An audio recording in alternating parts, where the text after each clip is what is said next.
Австралийн далайн эргүүд гоё юм байна. Ус нь тунгалаг, цэвэрхэн, зэрлэг, онгон.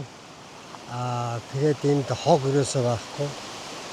Нэг юм бас болгоомжтой авахгүй зарим нэгэн газар акул байж болно, могоо байж болно. Эсвэл бас жижигхэн наймаалж байдаг.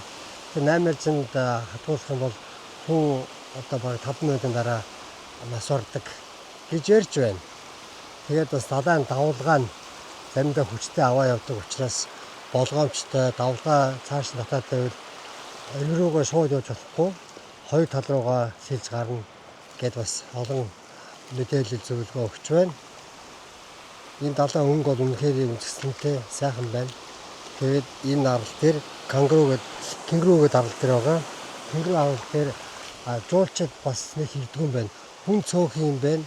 Амьд нь орой л гардаг юм. Өдөр халуун байдаг учраас модондоо ингээд амарч нуугдаж сүйтгэж байдаг. Орой нар жаргахаас хойш өглөө нар манд хоёр амьтдууд нь гарч ирдэг юм байна. Тэр үеэр машинаар явахтай боломжтой яваарай гэж бас зөвлөж байна.